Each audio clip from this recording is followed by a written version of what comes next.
Okay. So எங்க ஏரியாவுல நல்ல மழை. அதனால பவர் கட்டு. இருக்குதா? லைன்ல இருக்கிறீங்களா? எனக்கு கட் ஆன மாரி காமிக்குது.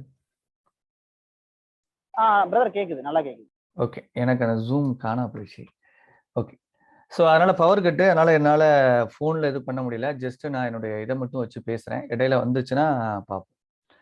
கடந்த வாரத்திலிருந்து நாம் 1 யோவான் 3ஆம் அதிகாரத்தினுடைய சில காரியங்களை சிந்திக்க ஆரம்பித்தோம். அதிலும் குறிப்பாக கடந்த வாரத்தில நாம் பார்த்த சில காரியங்களை சற்று சுருக்கமாக பார்த்துட்டு நாம புதிய காரியங்களுக்கு கடந்து செல்லலாம்.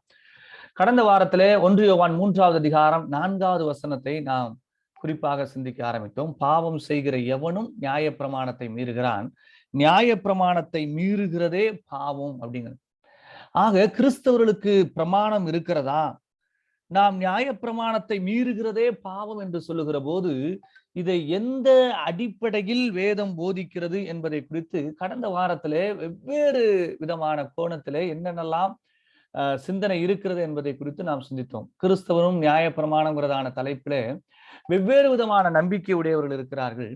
குறிப்பாக இந்த பிரமாணத்தை 3 பிரிவாக பிரித்து இதை சிந்திக்கக்கூடிய மக்கள் அதிகம் இருக்கிறார்கள் என்றும், இதிலே இந்த ஒழுக்க பிரமாணம் எக்காலத்துக்கும் உரியது என்றும், சமுதாய சமய சடங்கு பிரமாணத்தை இயேசு கிறிஸ்து சிலுவையில் நிறைவேற்றி முடித்திருக்கிறார் என்றும் நம்புகிறவர்கள் அதிகம் உண்டு என்றும் நாம் சிந்தித்தோம்.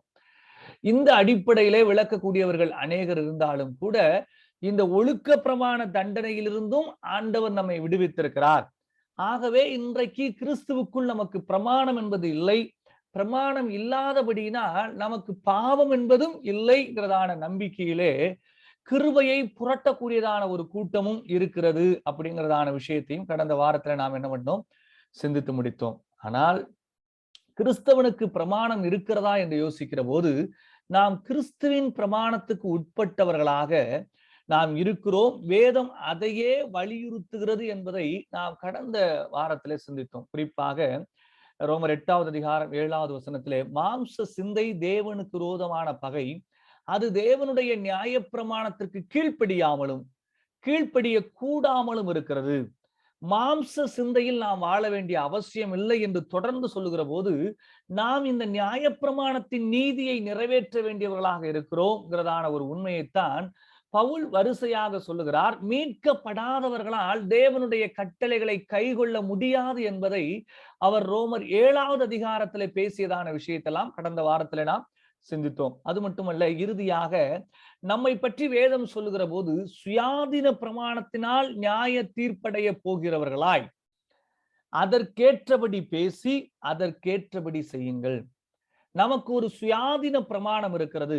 அந்த பிரமாணத்தின் அடிப்படையிலே நாம் நியாயம் தீர்க்கப்படுவோம். ஆகவே அதற்கேற்றபடி பேசி அதற்கேற்றபடி செய்யுங்கள் என்றும் வேதம் என்ன பண்ணுகிறது, சொல்லுகிறது. இதையே கிறிஸ்துவின் பிரமாணம் என்கிறதான வார்த்தையிலே பவுல் பயன்படுத்துகிறதை குறித்து நாம் என்ன பண்ணோம், கடந்த வாரத்திலே சிந்தித்தோம். அதை தொடர்ந்து அவர் சொல்லுகிற போது, அந்த தேவன் நீதியை பின்பற்றக்கூடியவர்கள் தேவனால் உண்டானவர்கள் அப்படிங்கிறதான விஷயத்தை அவர் தொடர்ந்து வாசிக்கிறோம். பிள்ளைகளே, நீங்கள் ஒருவராரும் வஞ்சிக்கப்படாதிருங்கள். நீதியை செய்கிறவன் அவர் நீதி உள்ளவராய் இருக்கிறது போல தானும் நீதி உள்ளவனாய் இருக்கிறான். பாவம் செய்கிறவன் பிசாசினால் உண்டாயிருக்கிறான். ஏனெனில் பிசாசானவன் ஆதி முதல் பாவம் செய்கிறான். பிசாசனுடைய கிரியைகளில் அழிக்கும்படிக்கே தேவகுமாரன் வெளிப்பட்டார்.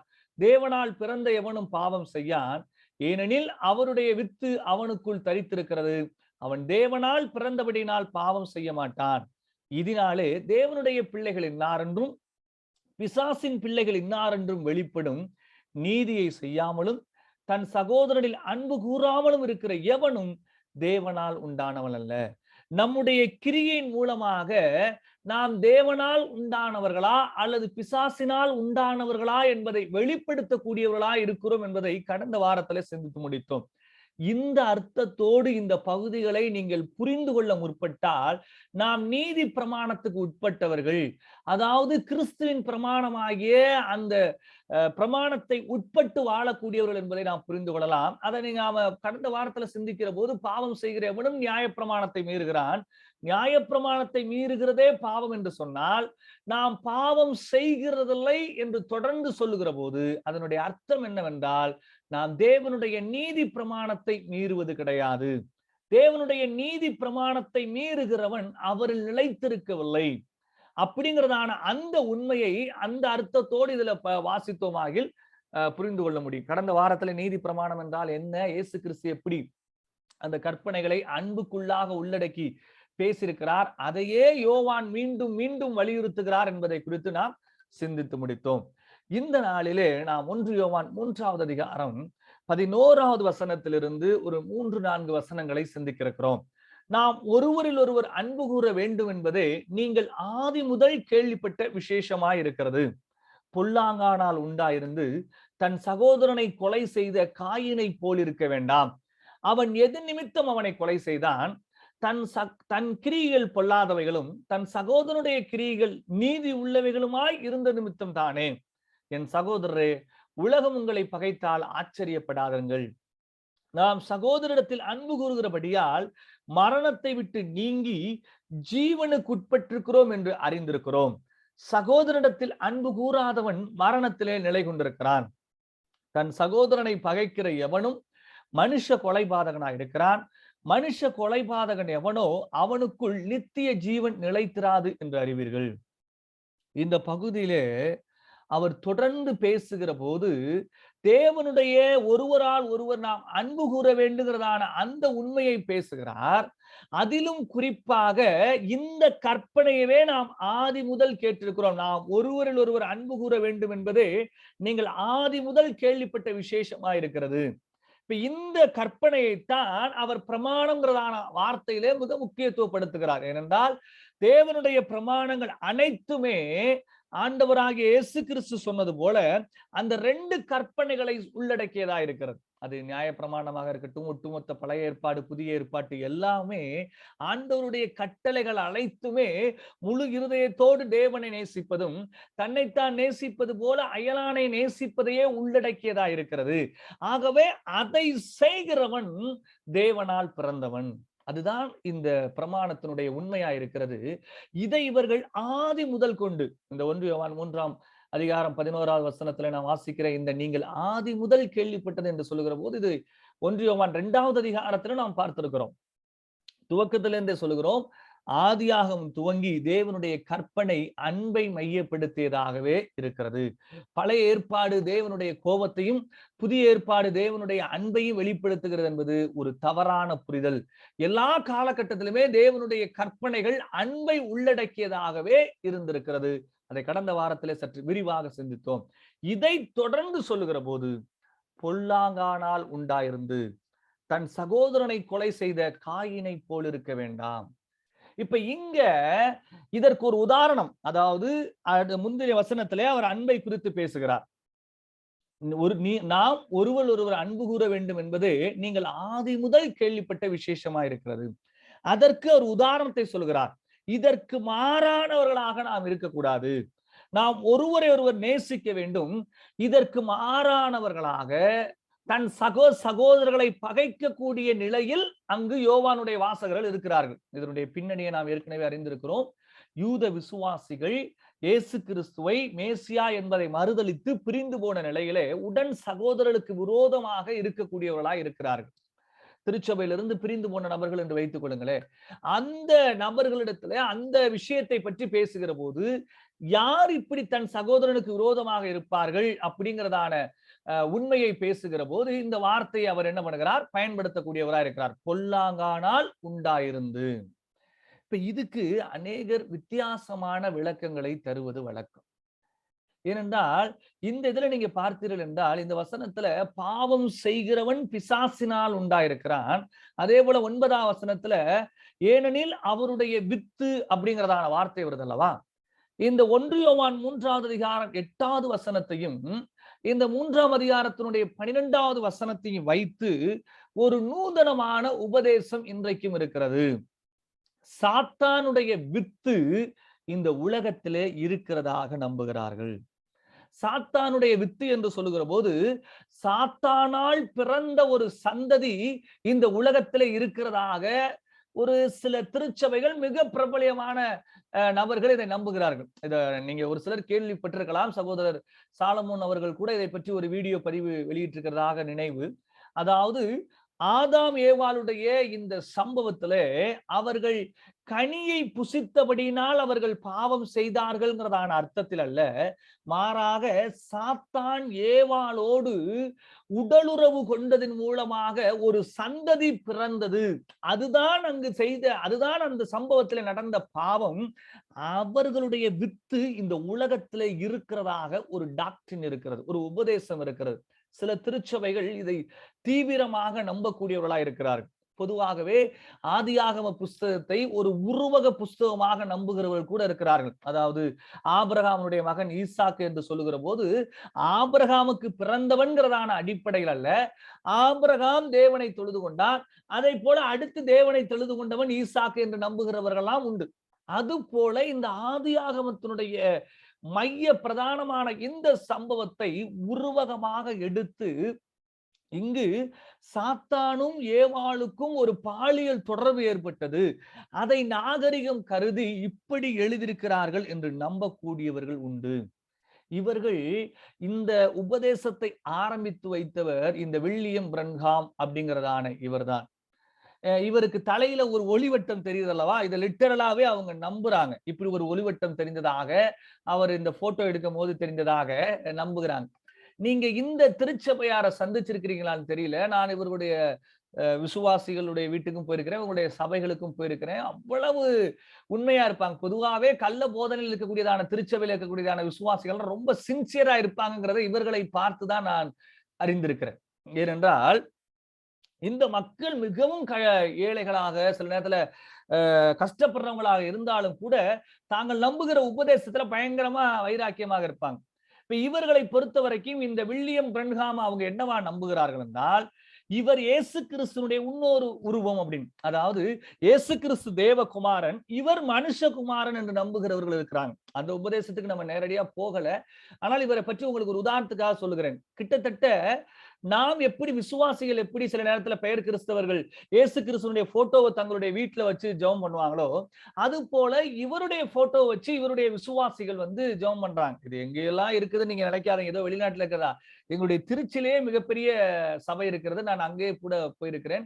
நிறைய வீடுகளுக்கு கூட அவருடைய விசுவாசிகளுடைய வீடுகளை கூட பார்த்திருக்கிறோம். சோ உங்களுக்கு தெரியாமல் இருக்கலாம், ஈவன் திருப்பூர்ல கூட இருப்பதற்கு வாய்ப்பு இருக்கிறது.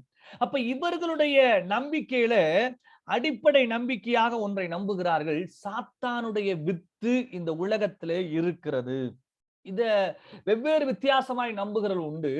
அதை நான் உங்களுக்கு வரிசையா சொல்லுகிற போது சொல்றேன். குறிப்பா இவர்கள் எங்கு வருகிறார்கள் என்றால், ஆதியாகமத்தினுடைய தீர்க்க தரிசனத்திலே நாம் இப்படியாய் வாசிக்கிறோம். ஆதியாகமம் 3:15 உனக்கும் ஸ்திரீக்கும் உன் வித்துக்கும் அவள் வித்துக்கும். இந்த உனக்கும் ஸ்திரீக்கும் என்பதை சாத்தானுக்கும் ஸ்திரீக்கும், சாத்தானுடைய வித்துக்கும் அவள் வித்துக்கும் அப்படிங்கிறதான ஒரு இன்டர்பிரேஷனை கொடுக்கிறாங்க. இந்த உன் வித்து, சாத்தானுடைய வித்து எது, சாத்தானுடைய சந்ததி எது அப்படிங்கிறதான ஒரு விளக்கத்துக்காக இவர்கள் என்ன பண்ணுகிறார்கள், ஆதியாகமத்துல இப்படிப்பட்டதான ஒரு சம்பவம் நடைபெற்றதாக நம்புகிறார்கள். இதுல இருக்கிற இவர்களெல்லாம் இந்த உபதேசத்தை அதிகம் வலியுறுத்தக்கூடியவர்கள்.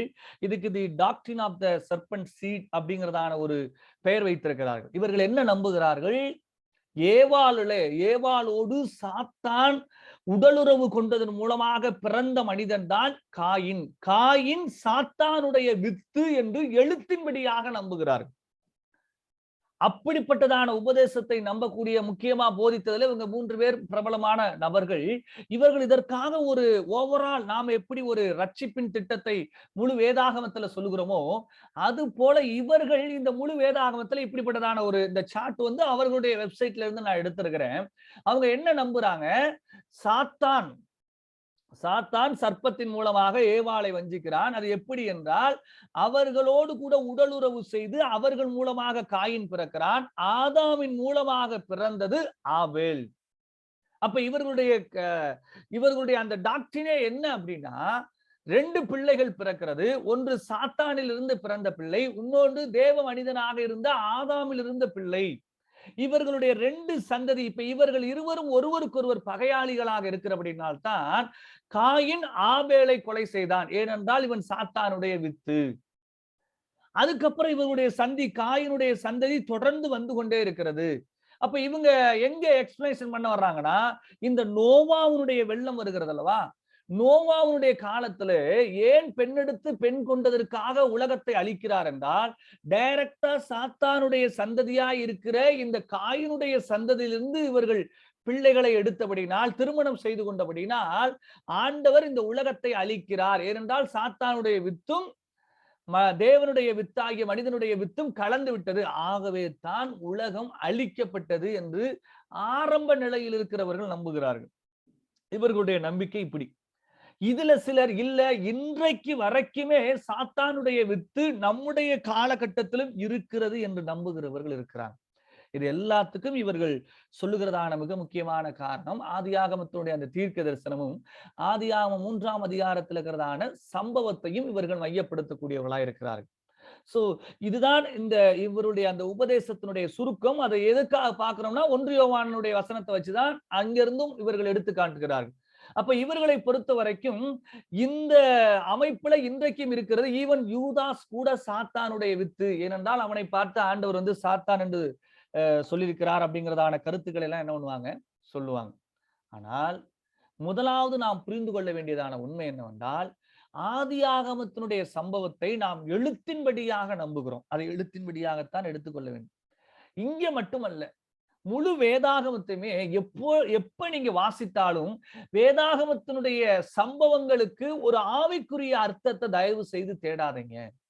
அநேக நேரங்கள்ல எல்லா சம்பவத்தையுமே இந்த அலிகோரிக்கல் மெத்தட் அடிப்படையில விளக்கக்கூடியது உண்டு.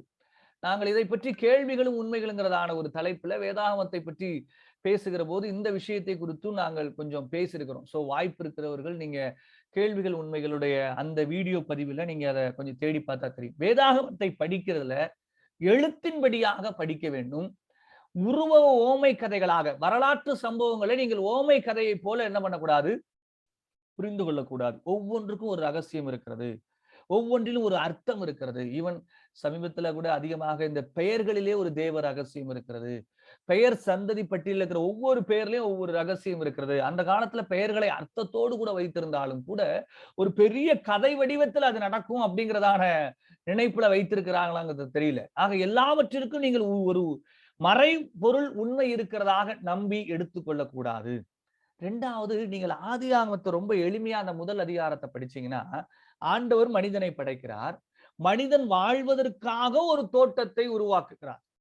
ஆகவேதான் அந்த சோதனையிலே தோட்டத்தை மையப்படுத்தியதான 2 மரத்தை அதில் வைத்ததாக வருகிறது. அப்ப நீங்க ஆதியாகமத்தினுடைய அந்த 2, 3 அதிகாரத்தை வாசிக்கிற போது அவருக்கு வைத்த சோதனை என்பது, அவன் சாத்தானுக்கு கீழ்ப்படுகிறானா அல்லது தேவனுக்கு கீழ்ப்படுகிறானாங்கிறது அல்ல, எனக்கு கீழ்ப்படுகிறானாங்கிறது தான் ஆண்டவர் வைத்த சோதனை. சாத்தான் வந்து மனிதர்களை சோதித்தானே ஒழிய, ஆண்டவர் ஆல்ரெடி ஆதாம்கிட்ட சாத்தான் ஒருத்தர் இருக்கிறான், அவன்கிட்ட ஜாக்கிரதையாரு அந்த மாதிரியான விஷயங்களுக்காக அல்ல. அந்த தோட்டத்தை உருவாக்கி அவனுக்கு இன்பமாக இருப்பதற்காக ஏற்படுத்துகிறார். அதிலே அவன் தேவனுக்கு கீழ்ப்படுகிறானாங்கிற அடிப்படையில அந்த தோட்டத்தில் இருந்ததான மரத்தை வைத்துதான் அந்த கட்டளை என்ன பண்ணிருக்கிறார், கொடுத்திருக்கிறார். அந்த சம்பவத்தை நாம் 3ஆம் அதிகாரத்துல வாசிக்கிற போதும் அங்கு நடந்திருக்கிறது எளிமையாக புரிகிறது. ஒரு சாதாரண கட்டளையை போன்று தோன்றினாலும் கூட அதில்தான் அவர்களுடைய கீழ்ப்படிதலை ஆண்டவர் என்ன பண்ணார், எதிர்பார்த்தார். ஆனால் அந்த மரங்கள் சாதாரண மரங்கள் அல்ல. நாம் அதை வேதாகமத்திலே வாசிக்கிற போது அது நன்மை தீமை அறிகிற மரம் என்றும் ஜீவ விருட்ச மரம் என்றும் சொல்லுகிற போது அந்த மரத்திற்கு ஒரு தனித்துவம் இருந்திருக்கிறதை நம்மால் புரிந்து கொள்ளத்தான் முடிகிறது. ஆனால் கடவுள் அந்த மரம் சார்ந்த ஒரு கட்டளை தான் கொடுத்தாரே ஒழிய, இவர்கள் சொல்லுகிறது போல அங்கு பாலியல் தவறு நடப்பதற்கான அந்த அர்த்தத்தில் நடைபெற்றதாக நீங்கள் வாசிக்க முடியாது. முதலாவது, இவர்கள் வேதாகமத்தை ஹெர்மெனூட்டிக்ஸ் அடிப்படையில் என்ன பண்ணுவது கிடையாது, விளக்குவது கிடையாது. இதை ரொம்ப எளிதாக இந்த காயினுடைய பிறப்பை பற்றி ஆதியாகமம் 4வது அதிகாரம் 1வது வசனத்துல சொல்லுகிற போது நேரடியாக பதில் வருகிறது. ஆதாம் தன் மனைவியாகிய ஏவாளை அறிந்தான், அவள் கர்ப்பவதியாகி காயினை பெற்று கர்த்தரால் ஒரு மனுஷனை பெற்றேன் என்றார். இப்ப இவங்க என்ன சொல்றாங்க, சாத்தானால் காயின் பிறந்தான். ஆனால் வேத வசனம் வரிசையாக சொல்லுகிறது ஆதாம் மூலமாகவே கற்பம் தரித்தாள் என்று. ஆதாம் தன் மனைவியாகிய ஏவாளை அறிந்தான், அவள் கர்ப்பவதியாகிய.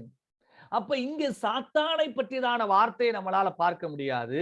நேரடியாக ஆதாமுடைய வாழ்க்கையை தான் பார்க்கிறோம். அது மட்டும் இல்ல, அந்த வார்த்தையை அந்த குழந்தை பிறக்கிற போது ஏவாள் என்ன சொல்லுகிறாள்? காயினை பெற்று கர்த்தரால் ஒரு மனுஷனை பெற்றேன். இப்ப காயின் சாத்தானுடைய வித்திலிருந்து பிறந்திருந்தா எப்படி ஏவாள் கர்த்தரால் ஒரு மனுஷனை பெற்றேன்னு எழுதியிருக்க முடியும்? ரொம்ப நேரடியாகவே இந்த உபதேசத்தை மறுதலிக்க கூடியதான வார்த்தை இந்த ஆதியாகமம் 4வது அதிகாரம் 1வது வசனம். அப்ப நமக்கு மிக தெளிவாக தெரிகிறது, இவர்கள் ஒரு அழகான கட்டுக்கதையை அப்படியே சேர்த்து வச்சு நம்புறாங்க. அதுக்கு நீங்க அவங்களுடைய உபதேசத்தை கேட்டீங்கன்னா அப்படியே நம்புற மாதிரி இருக்கும். ஏன்னா நான் அவங்க காமிக்கக்கூடிய சில வசனங்கள் எல்லாம் உங்களுக்கு காண்பிக்கல. அப்படியே இவங்க ஆதியாகமத்திலிருந்து வெளிப்படுத்தின விசேஷம் வரைக்கும் சாத்தானுடைய வித்து எங்கெல்லாம் வருது, தேவனுடைய வித்து எங்கெல்லாம் வருது என்பதை போல அவர்கள் என்ன பண்ணுவார்கள்? சொல்லக்கூடியவர்களா இருப்பார்கள். அதுல முக்கியமா இந்த வசனத்தையும் காண்பிப்பார்கள். யோவான் 8வது அதிகாரம் 44ல, நீங்கள் உங்கள் பிதாவாகிய பிசாசானவனால் உண்டானவர்கள். அப்ப இவங்க என்ன சொல்லுவாங்க பாருங்க, பிசாசுனுடைய சந்ததி இயேசு கிறிஸ்துனுடைய காலகட்டத்திலும் இருந்தது. நான் சொன்னேன் அல்லவா, சிலர் நோவாவினுடைய காலத்தோடு அழிந்து போனது என்று நம்புகிறவர்கள் இருக்கிறார்கள், சிலர் இன்றைக்கு வரைக்கும் இருக்கிறது என்று நம்புகிறார்கள். அதெல்லாம் பாத்தீங்கன்னா இந்த யோவான் 8ஆம் அதிகாரத்தினுடைய 44வது வசனத்தை சொல்லுவாங்க. அந்த அடிப்படையில தான் யோவான் 3ஆம் அதிகாரம் 8வது வசனத்திலையும் பாவம் செய்கிறவன் பிசாசினால் உண்டாயிருக்கிறான். அப்ப இவங்க என்னவா நம்புறாங்க? பிசாசினால் பிறந்திருக்கிறான் என்பது சொல்வத எழுத்தின்படியாகவே பிசாசினுடைய வித்தினால் பிறந்திருக்கிறான். இந்த உலகத்தில் பிசாசினால் பிறக்கப்பட்டவர்களும் இருக்கிறார்கள், தேவனால் பிறந்தவர்களும் இருக்கிறார்கள் என்று மிக தவறுதலாக நம்புகிறார்கள். வேதாகமத்தில் இப்படிப்பட்டதான ஒரு பார்வையை நம்மால் என்ன பண்ண முடியாது? பார்க்க முடியாது. அப்ப பிசாசினால் உண்டாயிருக்கிறான் என்பதனுடைய அர்த்தம் என்ன?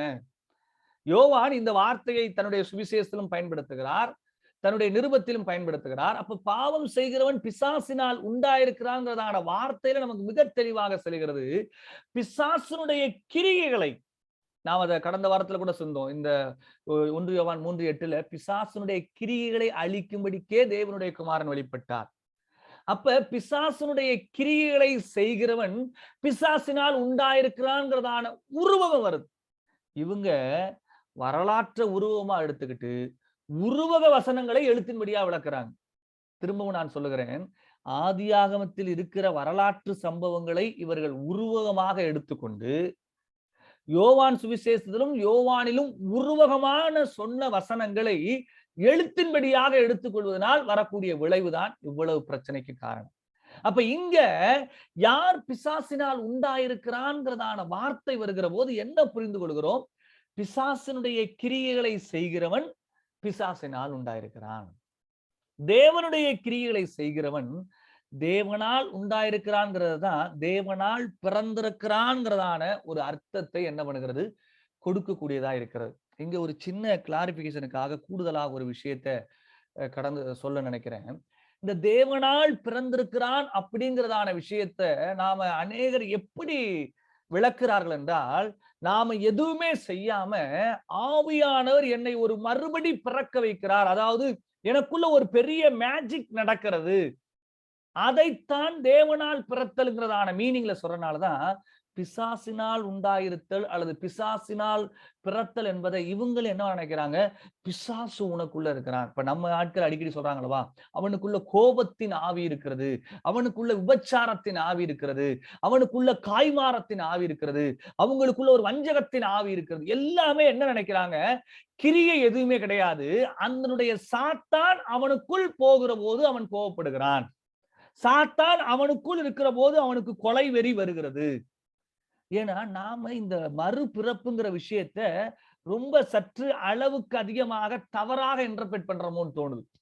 ஏனென்றால் மறுபிறப்புங்கிறதான ஒரு விஷயத்தை என்ன நினைக்கிறோம்னா, கம்ப்ளீட்டா நாம எதுவுமே செய்யாம நம்மள ஆவியானவர் உள்ள டோட்டலா ஏதோ சேஞ்ச் பண்ணிடுறாரு, அதுக்கப்புறம் நாம புது மனிதனை போல இருக்கிறோம், நாம யோசிக்கிறது சிந்திக்கிறது எல்லாமே ஆவியானவர் என்னை யோசிக்கும்படியாக, ஆவியானவர் என்னை சிந்திக்கும்படியாக நடத்தி விடுகிறார்.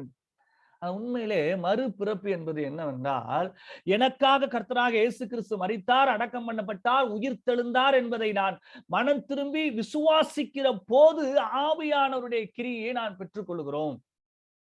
ஆக இங்கும் கூட அந்த ஒரு கிரியை உள்ளடக்கியதாக இருக்கிறது. அதற்கு ஆவியானவர் நமக்கு என்ன பண்ணுகிறார், அந்த கிரியிலே நாம் மனம் திரும்புவதற்கு நேராக அதற்கப்புறம் தேவனை வாஞ்சிப்பதற்கான ஒரு செயலை நமக்கு தருகிறார் என்பது உண்மை.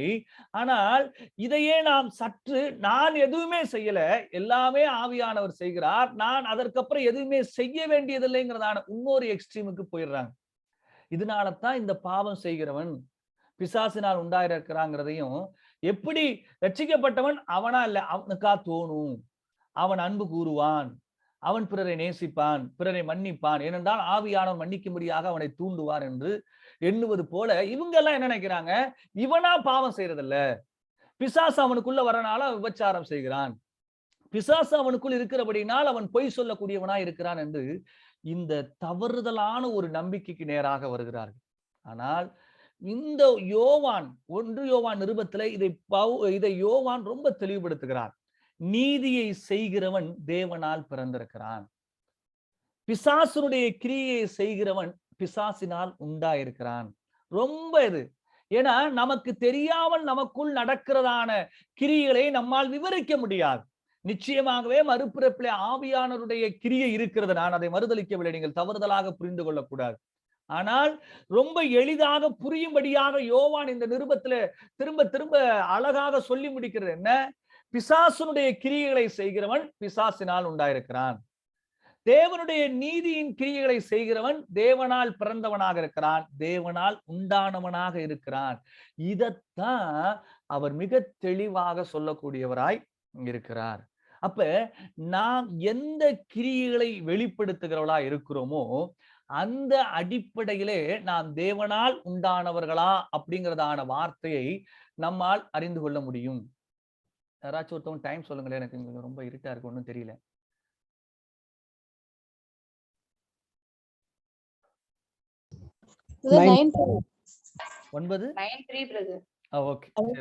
இன்னொரு 1 மணி நேரம் எடுக்கலாம். Okay okay. அப்ப இங்க அந்த முதல் பகுதியில் வருகிறதான கன்க்ளூஷன் என்னவென்றால், இந்த உலகத்தில் சாத்தானால் ஒரு வித்து எழுத்தின் பிரகாரமாக இருக்கிறது என்பது தவறான விளக்கவியல் முறையால் உண்டானது. இரண்டாவதாக, சாத்தானால் உண்டானவர்கள் சாத்தானுடைய வித்து என்றெல்லாம் சொல்லுகிற போது அவர்கள் சாத்தானுடைய கிரியைகளை செய்யக்கூடியவர்களாய் இருக்கிறார்கள். இதைத்தான் யோவான் எழுத்தின்படியாக சொல்லுகிறார். நீங்கள் பாவம் செய்யாதவர்களாக இருக்கும்போது நீங்கள் தேவனால் பிறந்தவர்களாக இருக்கிறீர்கள், தேவனுடைய நீதியை செய்கிறவன் தேவனால் பிறந்தவன் என்று 1 யோவான் 2ஆம் அதிகாரத்தினுடைய கடைசி வசனத்திலே மிக தெளிவாக நேரடியாய் பேசுகிறார். அவர் என்ன பண்ணுகிறார் என்றால், உங்களுடைய வாழ்க்கை நீங்கள் யாரால் பிறந்தவர்கள் என்பதை வெளிப்படுத்துகிறது. பிசாசனுடைய கிரியைகளை செய்கிறவர்கள் அவனால் உண்டானவர்கள், தேவனுடைய கிரியை செய்கிறவர்கள் தேவனால் உண்டானவர்கள் அப்படிங்கிறதான ஒப்பிடுதலை சொல்லி அதற்கான உதாரணத்திற்கு தான் இப்ப காயினுக்கு வர்றார். இந்த உதாரணம் நமக்கு அடிக்கடி தெரிஞ்சதுங்கிறனால இதை நான் கொஞ்சம் வேகமா சொல்லி நான் முடிக்கிறேன். 1 யோவான் 3ஆவது அதிகாரம் 12ஆவது வசனத்திலே, பொல்லாங்கானால் உண்டாயிருந்து தன் சகோதரனை கொலை செய்த காயினை போல் இருக்க வேண்டாம், அவன் எது நிமித்தம் அவனை கொலை செய்தான். இப்ப அவன் எது நிமித்தம் அவனை கொலை செய்தான் என்று சொல்லுகிற போது சில நல்ல பிரசங்கியார்கள் கூட காயின் அவனை கொலை செய்யும்படியாக எண்ணி கொலை செய்யவில்லை அப்படின்னு சொல்றாங்க. காயின் ஒரு நல்லவன் தான், காயின் நல்ல மனிதன் தான், அவன் தன்னுடைய சகோதரனை கொலை செய்ய திட்டமிட்டு கொலை செய்யவில்லை என்று நம்பக்கூடிய மிக பிரபலமான போதகர்கள் யூடியூப்ல பேசியிருக்கிறாங்க. நீங்க அதை யூடியூப்ல கூட பார்க்கலாம். அப்ப அதற்கு அவங்க சொல்ற காரணம் என்னன்னா, காயினுக்கு கொலைனாவே என்னன்னு தெரியாது, அடிச்சா அவன் செத்து போவான்னு தெரியாது. யோசிச்சு பாருங்க. ஏன்னா முதல் மரணமே அதுதான். அப்புறம் எப்படி காயின் அவனை கொலை செய்யலாம் என்று நினைச்சிருப்பான்? ஆகவே அவன் இந்த காணிக்கை அங்கீகரிக்கப்படாதபடினால் அவனுக்கு ஒரு கோபம் வருகிறது. அந்த கோபத்தினால் அவனை அடிக்கவோ என்ன சொல்றது, ஏதோ அவங்களுக்குள்ள ஒரு கைகலப்பு நடந்திருக்கிறது. ஆனால் அதனுடைய விளைவாக அவன் மரித்து போய்விட்டான், திடீர்னு ரத்தம் வருது, செத்து போயிட்டான், அவன் அதிர்ச்சி அடைஞ்சிருப்பான் அப்படின்னு சொல்றாங்க. ஏன்னா ஒரு மனிதனை அடிச்சா ரத்தம் வரும், அவன் செத்து போயிடுவான் அப்படிங்கறதெல்லாம் அந்த முதல் தலைமுறைக்கு தெரிஞ்சிருக்காது. அதுதான் முதல் கொலை. அப்புறம் எப்படி காயின் திட்டமிட்டு கொலை செய்தான் அப்படின்னு நீங்க சொல்றீங்க? உண்மையிலே காயின் நல்லவன், காயினை நீங்க மோசமானவனா நினைக்காதீங்க அப்படின்னு சில நல்ல வேத போதகர்களே சொல்றாங்க. என்ன காரணம் தெரியல. காயினை சற்று ஒரு நல்ல மனிதனை போலவே காண்பிக்கக்கூடியவர்களாக இருக்கிறார்கள். ஆனால் நாம் ஒன்றை மறந்து விடக்கூடாது. அதாவது நாம் எப்படி பிள்ளைகளாக பிறந்து வளர்கிறோமோ அது போல ஆதாம் ஏவாள் பிறந்து வளரவில்லை. ஆதாமும் ஏவாளும் முழுமையான அறிவோடு வளர்கிறார்கள். அவர்களுக்கு எல்லாமே தெரிந்திருக்கிறது. அவர் வளர்ந்து தங்களுடைய பிள்ளை பெறுவதிலிருந்து அவர்களை வளர்ப்பதிலிருந்து அவர்களுக்கு மனிதத்துவத்துக்கான அந்த அடிப்படை அறிவு எல்லாம் தெரிந்தவர்களாகத்தான் ஆதாம் ஏவாள் படைக்கப்பட்டவர்களாக இருந்தார்கள்.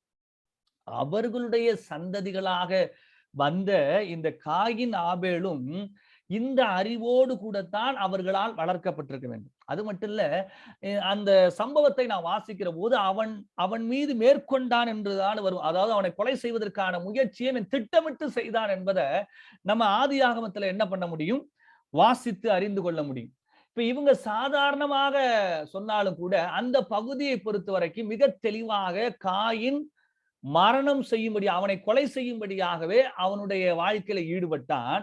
சிலர் ஆனா என்ன நினைக்கிறாங்க, இல்ல இவனுக்கு தெரியாது அப்படின்னு நினைக்கிறாங்க. ஆனால் முழு வேதாகமத்தின் அடிப்படையில் நமக்கு புரிந்து கொள்ளுகிற உண்மை என்னவென்றால், அவன் அறிந்தே திட்டமிட்டு தன்னுடைய சகோதரனை கொலை செய்தான். ஏன்னா அதுக்கப்புறம் சொல்றான், நான் என்னை பார்க்கிறவங்க எல்லாம் என்னை கொன்றுவாங்களே, எனக்கு இப்படி ஒரு தண்டனையா, என்னை பார்க்கிறவங்க எல்லாம் கொன்றுவானே என்று சொல்லுகிற போது அவனுக்கு மரணத்தை குறித்ததான ஒரு தெளிவு ஆல்ரெடி இருக்குது. அதுதான் அதை பொறுத்ததான ஒரு பார்வை இருக்கிறது. அதற்கு முன்பாக கூட அதாவது காயினும் ஆபேலும் பலி செலுத்துகிற போது அவங்க 2 பேர் தான் இருந்தாங்க நினைக்காதீங்க. இன்னும் கூடுதலான நூற்றுக்கணக்கான மக்கள் கூட இருந்திருக்கலாம். அதுக்கு அடுத்து அந்த சமயத்துல இன்னும் கூடுதலாக இருந்திருக்கலாம். இவர்கள் முதல் நபர்கள் பலி செலுத்தின சம்பவத்தை தான் இங்க என்ன பண்றோம், பார்க்கிறோம். இப்ப இதுல அவனை ஏன் கொலை செய்தார்கள்ங்கிறதான கேள்வி வருகிற போது, ஆபேலுடைய காணிக்கையை ஆண்டவர் ஏற்றுக்கொண்டது நிமித்தம் இங்க கொலை செய்யப்பட்டார் அப்படிங்கிறதான விஷயத்தை நம்ம எல்லாரும் அறிஞ்சது. இப்ப இதுல எல்லாருக்கும் தெரிஞ்சதான ஒரு கருத்து என்னன்னா, ஏன் ஆபேலுடைய பலி ஏற்றுக்கொள்ளப்பட்டது, காயினுடைய பலி ஏற்றுக்கொள்ளப்படுகிறதுனா, காயின் சொத்த காய்கறி எல்லாம் கொண்டு வந்து கொடுத்துட்டான், அவன் நல்ல காய்கறி எல்லாம் கொடுக்கல, கொஞ்சம் என்ன சொல்றது வீணா போனதெல்லாம் கொடுத்தான், அதனாலதான் கடவுள் அவனோட அங்கீகரிக்கவில்லை அப்படிங்கிறது. அதை அந்த அளவுக்கு ஏற்றுக்கொள்ள முடியாது. ஆனால் அதுல ஒரு உள்கருத்து இருக்கிறது. நான் கடைசியா சொல்றேன். 2வதாக ரொம்ப பிரபலமான நல்ல வேத பண்டிதர்கள் நம்புகிறதான உண்மை என்னவென்றால், காயின் இரத்த பலி செலுத்தவில்லை. ஏனென்றால் ரத்தம் சிந்துதல் இல்லாமல் பாவ மன்னிப்பு இல்லை என்று வேதம் சொல்லுகிற போது, தேவனை எப்படி தொழுது கொள்ள வேண்டும் என்பதை ஆபேல் அறிந்து கொண்டான். பலி செலுத்துவதன் மூலமாகவே கடவுள் அங்கீகரிக்கிறார் என்பதை ஆபேல் அறிந்து கொண்டான். ஆனால் காயின் இதை அசட்டை செய்து விட்டான். ஆகவே கடவுள் அவனுடைய பலியை அங்கீகரிக்கவில்லை என்பது மிக பிரபலமான நல்ல வேத பண்டிதருடைய கருத்து. இப்ப இதற்கு இவங்க சொல்ற விளக்கம் என்னவென்றால், ஆதாமுக்கு ஆண்டவர் ஒரு தோல் உடையை உருவாக்கினார் என்று நாம் வாசிக்கிறோம் அல்லவா? அதன் மூலமாக அங்கு ஒரு ஆடு அடிக்கப்பட்டிருக்கிறது. அதன் மூலமாக ஆதாமுடைய பாவத்திற்கு அங்கு ஒரு பலி ஒரு ரத்தம் சிந்தப்பட்டிருக்கிறது. இந்த உண்மையை அறிந்து கொண்ட ஆதாம் தன்னுடைய பிள்ளைகளுக்கு தேவனை எப்படி வழிபட வேண்டும் என்று சொல்லியிருக்கிறான்.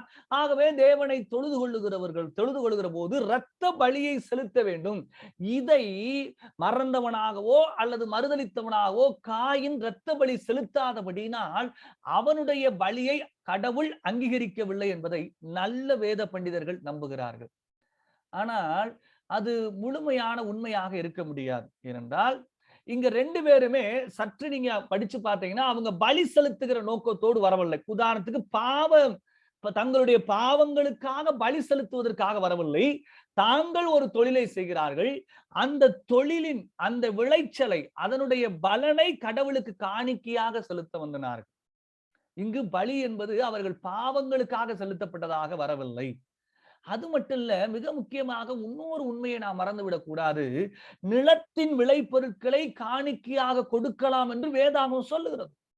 ஆண்டவர் எப்பொழுதுமே இரத்த பலி காணிக்கைகளை மட்டுமல்ல, காய்கறியான பலிகளையும் தேவன் என்ன பண்ணியிருக்கிறார், ஏற்றுக்கொண்டிருக்கிறார். அப்படிங்கிறத நம்மால் வேதாகமத்தில் ஈவன் நியாயப்பிரமாணத்திலே கொடுக்கப்பட்டிருக்கிறது. இன்னொரு உண்மையும் நீங்கள் மறந்துவிடக் கூடாது. நியாயப்பிரமாணத்தில் தான் சட்டப்பூர்வமாக வருகிறது. என்னது? இரத்தம் சிந்துதல் இல்லாமல் பாவ மன்னிப்பு இல்லை அப்படிங்கிறதான அந்த பலி முறைமைகள் எங்கு வருகிறது என்றால் நியாயப்பிரமாணத்தில். ஆனால் இவர்கள் நியாயப்பிரமாணத்துக்கு முற்பட்ட காலத்தில் வாழ்ந்தவர்கள். இவர்களுக்கு அந்த சட்டமே என்ன பண்ணப்படவில்லை, கொடுக்கப்படவில்லை. ஆக இவர்கள் பலி செலுத்தாதபடினால்தான், அதாவது காயின் இரத்த பலி செலுத்தாதபடினால் தான் அவனுடைய காணிக்கை அங்கீகரிக்கப்படவில்லை என்பது வேதாகமத்தின் அடிப்படையிலே ஒரு தவறான புரிதலாகவே காணப்படுகிறது. சிலர் மூன்றாவதாக என்ன சொல்றாங்கன்னா, நிலத்தை கடவுள் சபித்திருக்கிறார், அந்த சபிக்கப்பட்ட நிலத்திலிருந்து அவன் காணிக்கை கொடுத்தபடினால் கடவுள் அதை அங்கீகரிக்கவில்லை என்று. கடவுள் நிலத்தை சபித்தார் என்பது உண்மைதான். ஆனால் அதனால் நிலத்தின் விளைச்சல்கள் அனைத்தும் தேவனால் நிராகரிக்கப்படுகிறதுங்கிறதான அர்த்தத்தில் அல்ல.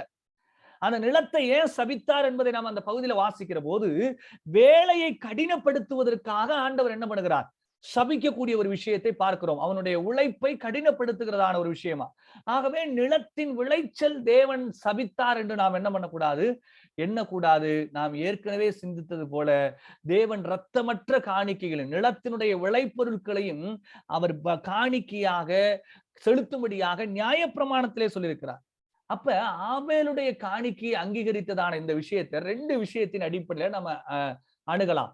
ஒருவருடைய காணிக்கையினுடைய தரத்தை வைத்து அந்த காணிக்கையை அங்கீகரித்தல், இதை வச்சுதான் நிறைய பேர் என்ன பண்றாங்க, பேசுறாங்க. என்னது, காயின் ஒரு சொத்த காய்கறிகளை கொண்டு வந்துட்டான் போல அப்படின்னு. 2வது, காணிக்கை செலுத்துகிறவருடைய இருதயத்தின் நிலையை வைத்து செய்யக்கூடியதான ஒரு விஷயம். இந்த 2மே இந்த சம்பவத்துல கொஞ்சம் இருக்கிறது அப்படின்னு நம்புறாங்க. பிரதானமாக நான் 2வது கருத்தை தான் அழுத்தமாக நம்புகிறேன். என்னவென்றால், காயினுடைய இருதயம் தேவனுக்கு விரோதமாக இருந்தது. தேவனுக்கு விரோதமான வாழ்க்கையை காயின் வாழ்ந்திருக்கிறான். ஆகவே அவனுடைய பலியை, காணிக்கையை தேவன் அங்கீகரிக்கவில்லை. அதே சமயத்துல இந்த முதல் கருத்திலையும் சிறிய கருத்து இருக்கிறதா சொல்றாங்க. அதாவது அந்த வசனத்துல நாம் எப்படியா வாசிக்கிறோம் என்றால், ஆபேல் முதற் பலனை கொண்டு வந்து கொடுத்தான்ங்கிறதான வாசிக்கிறோம். அதுலயும் கூட மூலமொழியில சில கருத்து முரண்பாடு இருக்கிறதா சொல்றாங்க. சகோதரர் வேத ஆராய்ச்சியாளர் MS வசந்தகுமார் அவர்கள் ஆதியாமத்துக்கான ஒரு விளக்க உரை வேத பாடத்தை யூடியூப்லயே கூட பதிவு பண்ணி வச்சிருக்கிறாரு. சோ அதுல நீங்க பார்த்தீர்கள் என்றால் இதற்கான விளக்கத்தை அவர் கூடுதலா பேசியிருக்கிறார். அது மட்டும் இல்லை, ஈவன் அவங்க எல்லாரும் சொல்றது போல அந்த நோவா காலத்துல வந்த வெள்ளம் சாத்தானுக்கு இதுக்கு கூடி வந்ததா, அதனுடைய விடை என்னங்கிறத கூட நீங்க அதுல நேரம் இருக்கும்போது பார்க்கலாம். ஓகே, விஷயத்துக்கு வருவோம். ஆக மூலமொழியினுடைய அடிப்படையில இருவரும் கொடுத்த காணிக்கையினுடைய தரத்துல ஈவன் காய்கறிகளை கொண்டு வந்தான் வருதே ஒழிய, அதுல ஒரு சிறப்பாக கடவுளுக்கு கவனம் செலுத்தினான் அப்படிங்கிறது இல்ல அப்படிங்கிறதையும் சிலர் சொல்றாங்க. ஆனால் மிக முக்கியமாக காயினுடைய இருதயம் தேவனுக்கு உகந்ததாக இருக்கவில்லை. அதைத்தான் யோவான் உதாரணப்படுத்துகிறார். நீ எப்படி இருக்கிறாய் என்று சொல்லுகிற போது, பொல்லாங்கானால் உண்டாயிருந்து தன் சகோதரனை கொலை செய்த காயினை போல் இருக்க வேண்டாம். இதைத்தான் அவங்க சொல்றாங்க, சாத்தானால் உண்டாயிருந்து. அப்படி அல்ல, சாத்தானுடைய கிரியை செய்தபடினால் அவன் சாத்தானால் உண்டானவன்கிறதான வார்த்தை வருகிறது. தன் சகோதரனை கொலை செய்த காயினை போல் இருக்க வேண்டாம். அவன் எது நிமித்தம் அவனை கொலை செய்தான்? வேதம் சொல்லுகிறது அவன் கொலை செய்தான். அவன் தெரியாம சரி செய்துட்டான்னு வேதம் என்ன பண்ணல, சொல்லல. சிலர் இன்றைக்கு காயின் நல்லவன் சொல்வது போல சொல்லல. அவன் எது நிமித்தம் அவனை கொலை செய்தான்? தன் கிரிகள் பொல்லாதவைகளும் தன் சகோதரனுடைய கிரிகள் நீதி உள்ளவைகளுமாய் இருந்த நிமித்தம் தானே. அப்ப என்னன்னா, இவர்களுடைய கிரியையில தன்னுடைய கிரியை மோசமானதா இருக்கிறது. காணிக்கை செலுத்த வந்ததுல அல்ல, காணிக்கை செலுத்துவதற்கு முன்பாக இவர்கள் வாழ்ந்த வாழ்க்கையை தேவன் பார்க்கக்கூடியவராயிருக்கிறார். நாம் தேவாலயத்துக்கு வரலாம், சபைக்கு செல்லலாம், எவ்வளவோ நீங்கள் அள்ளி அள்ளி கூட காணிக்கையை கொடுக்கலாம், அல்லது தேவ சமூகத்துல எழுந்து நின்று நீங்கள் தைரியமாய் ஜெபிக்கக்கூடியவர்களாக தேவனுடைய வார்த்தையை பிரசங்கிக்கக்கூடியவர்களாக கூட இருக்கலாம். ஆனால் அதை செய்வதற்கு முன்பாக இருக்கிற வாழ்க்கையை தான் தேவன் பார்க்கக்கூடியவராயிருக்கிறார். நாம் இந்த விஷயத்துல அநேக நேரத்துல என்ன ஆயிடுறோம்னா, அந்த ஜெபிக்கிற நேரத்துல அல்லது சபைக்கு செல்கிற நேரத்துல அங்கு மிகுந்த கவனமாக இருக்கிறோம். காணிக்கை விஷயங்கள் இதெல்லாம் கவனமாக இருக்கிறோம். ஆனால் அன்றாட வாழ்க்கையில நாம் கவனம் செலுத்துவதில்லை. சிலர் தேவனுக்கு கொடுப்பதிலே மிகுந்த ஜாக்கிரதை உள்ளவர்களாக இருக்கிறார்கள். தேவனுடைய சபைக்கு செல்வதிலே மிகுந்த ஜாக்கிரதை உள்ளவர்களாக இருக்கிறார்கள். ஜெபிப்பதிலே ஜாக்கிரதை உள்ளவர்களாக இருக்கிறார்கள். ஆனால் இதை விட அவைகளெல்லாம் அவசியம்தான். அவைகளை தேவன் எந்த அடிப்படையில் அங்கீகரிக்கிறார் என்றால், அங்கு செல்வதற்கு முன்பாக என்னுடைய கிரியை எப்படி இருக்கிறது, அதுதான்.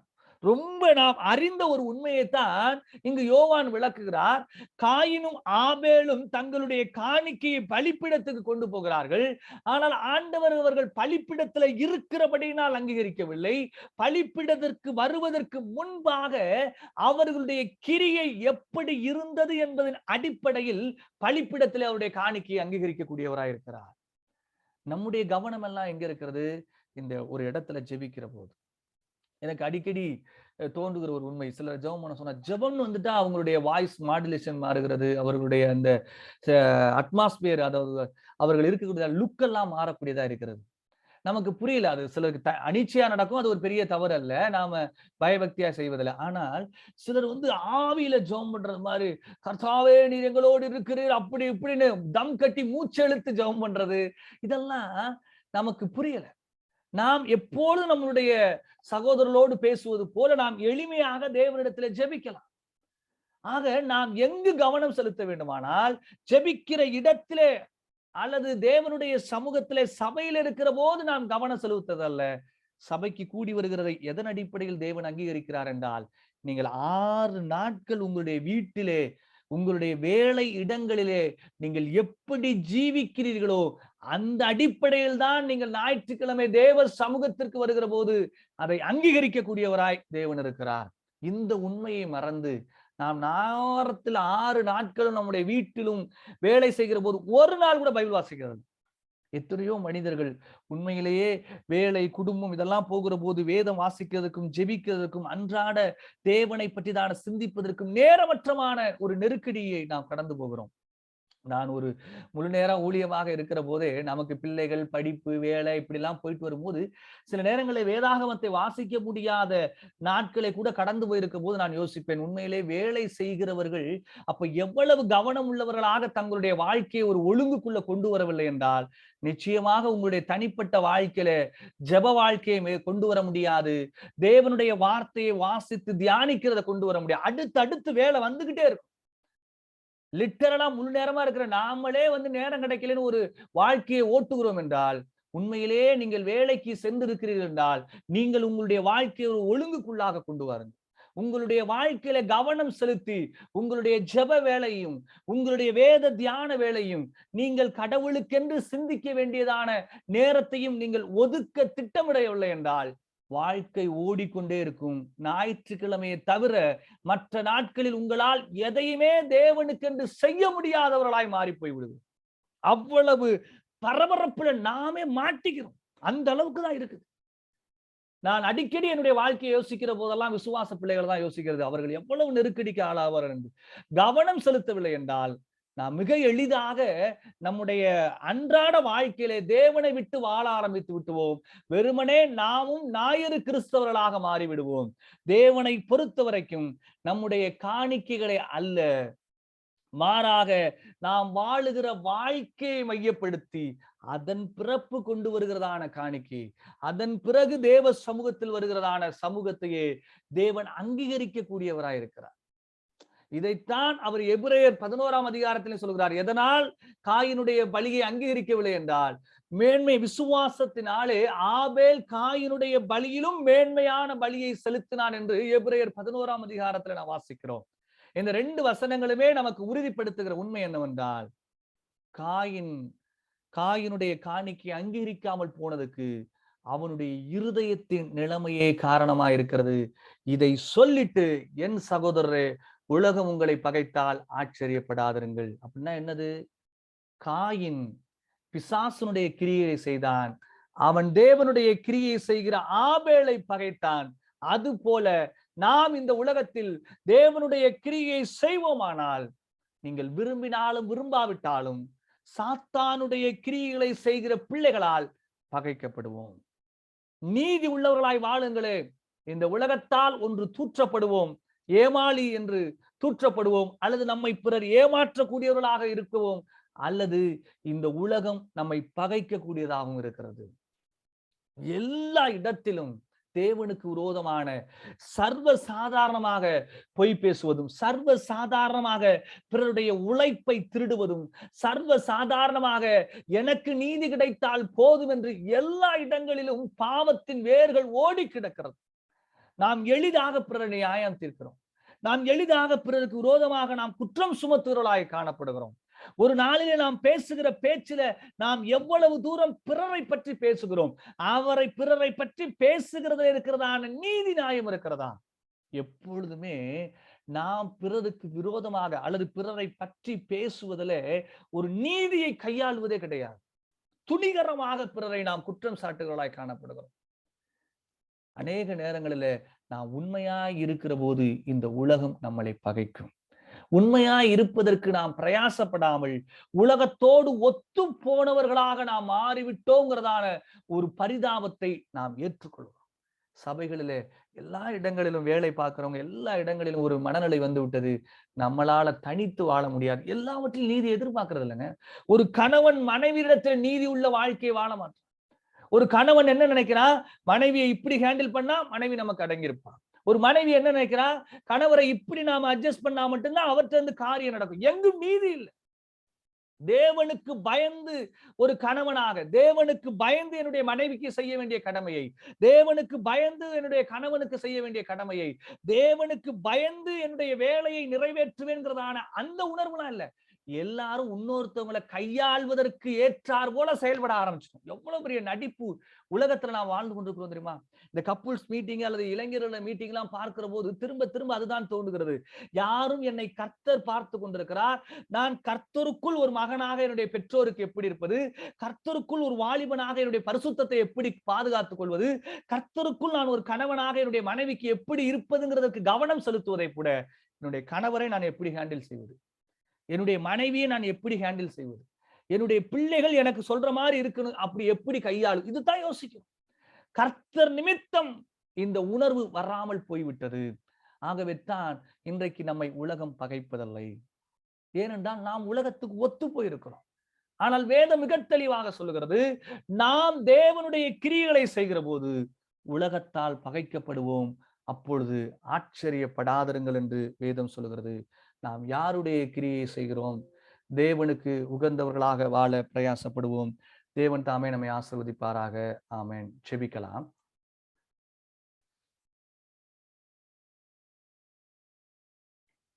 பரிசுத்தமுள்ள எங்கள் அன்பின் பிதாவே, இந்த வேலைக்காக நாங்கள் நன்றி செலுத்துகிறோம். விசேஷமாய் ஆண்டவரே, கேட்ட செய்திக்காக நன்றியோடு ஸ்தோத்திரிக்கிறோம். ஆண்டவரே, எங்களோடு நீ பேசியிருக்கிறீர் என்று நாங்கள் நம்புகிறோம்.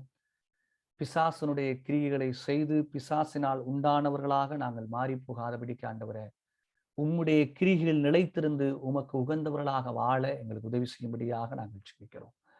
அதே போல ஆண்டவரே, நாங்கள் கேட்ட வண்ணமாக எங்களுடைய காணிக்கைகளையோ, எங்களுடைய ஜெப வாழ்க்கையோ, எங்களுடைய சபை கூடுகையோ அல்ல, எங்களுடைய அன்றாட தனிப்பட்ட வாழ்க்கையில நாங்கள் உமக்கு பிரியவர்களாக வாழ்ந்து இந்த காரியங்களிலே நாங்கள் கவனம் செலுத்த எங்களுக்கு உதவி செய்கிறாக.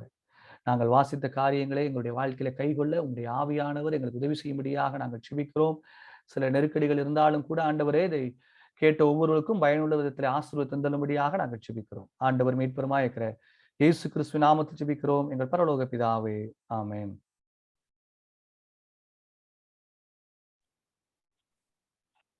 Thank you, brother.